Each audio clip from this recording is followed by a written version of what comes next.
की 9 सीटों पर उपचुनाव भी है। अखिल भारतीय क्षत्रिय महासभा के राष्ट्रीय अध्यक्ष आज फिरोजाबाद पहुंचे हैं, जसराना में कार्यक्रम है।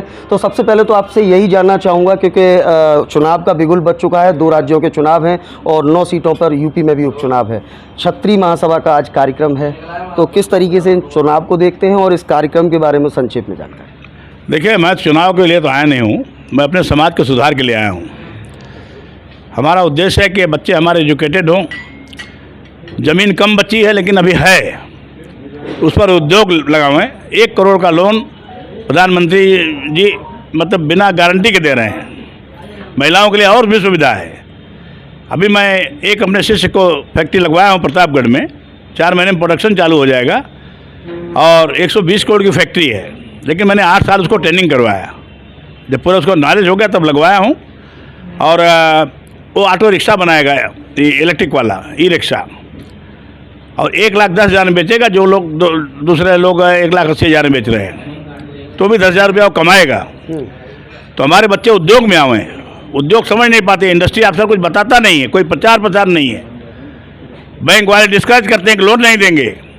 उसके लिए हम लोग टाइट करेंगे, आप लोगों से सिफारिश करेंगे कि जो बैंक वाला नहीं देता उसके खिलाफ अभियान चलाइए। हमारा बच्चा उद्योगपति बने, जॉब देने वाला बने, जॉब मांगने वाला क्यों बने। हो ये लड़का 1500 लोगों को जॉब देगा, ठीक है, 1000 तो अपने मन से दे सकता है, 500 मान लो बाहर से आएंगे या कुछ करेंगे, जो टेक्निकल रहेंगे, इंजीनियर रहेंगे, टेक्नीशियन रहेंगे। तो हम ये भी बहुत जोर मार रहे हैं। सामूहिक विवाह हो, भगवान राम का विवाह सामूहिक हुआ था। हम डरते हैं कि हमारी इज्जत कम हो जाएगी। खर्चा बांट लें हम लोग एक स्टेज पर रख के। लड़कियों को हायर एजुकेशन दें, दहेज प्रथा का अंत हो, दहेज का पैसा हायर एजुकेशन में खर्च किया जाए।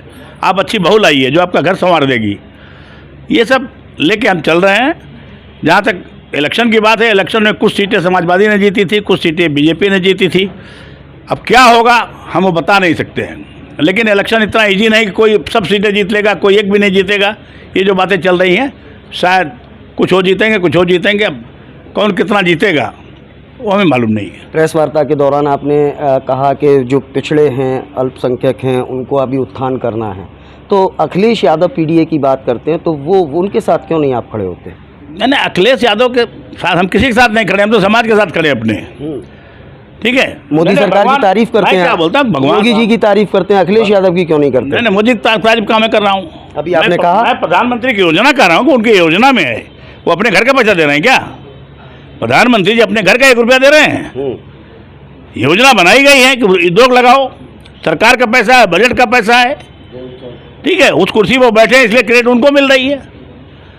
तो उद्योग तो आपको लगाना है ना, आपको आगे बढ़ना है। 35% 40% की सब्सिडी है, कहीं कहीं 80% की सब्सिडी है। आप सबसे विनती करता हूँ कि आप सब जानकार लोग हैं, आप जानकारी इंडस्ट्री आपसे से ले सकते हैं और बच्चों को उत्साहित करिए, लेकिन बिना ट्रेनिंग किए कोई फैक्ट्री नहीं लगा हुआ है। सरकार के मंत्रियों के साथ भी आप नज़र आते हैं। तमाम जातियों के लिए तमाम आयोग हैं, दलित आयोग, पिछड़ा आयोग, सवर्ण आयोग क्यों नहीं आज तक आप बन पाया? हमने डिमांड किया कि सवर्ण आयोग बनना चाहिए। डिमांड पे कार्रवाई क्यों नहीं होती? क्योंकि सरकार के साथ आप रहते हो, तो फिर सरकार आपकी बात सुनती क्यों नहीं है? सरकार के साथ हम तो किसी के साथ नहीं है जी।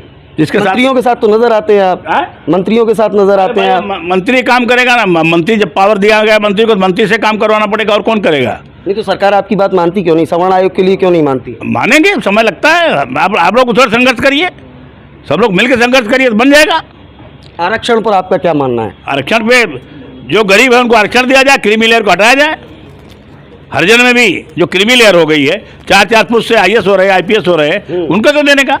आर्थिक आधार पर होना चाहिए। आर्थिक आधार पर होना चाहिए, सबको मिलना चाहिए। जो गरीब है, गरीबी रेखा के नीचे, उनको दे दो, हटाओ झंझट है। तो आपकी महासभा कोई लिखित में सरकार को तमाम निवेदन किए, हमको फायदा भी मिला कि एजुकेशन में उन्होंने 10% किया। अभी एजुकेशन में हमको 10% मिल रहा है। अभी लगता है कि आगे चल के आर्थिक आधार पर हो सकता है, क्योंकि इस पर राजनीति, सियासत बहुत गर्मा जाती है। देखिए, हम कोई चीज़ असंभव मानते ही नहीं। Nothing is impossible. Impossible word हमारे डिक्शनरी में ही नहीं है। कोशिश करना हमारा काम है। कोशिश करने वालों को कभी हार नहीं होती। लारों से डर कर नौका पार नहीं होती।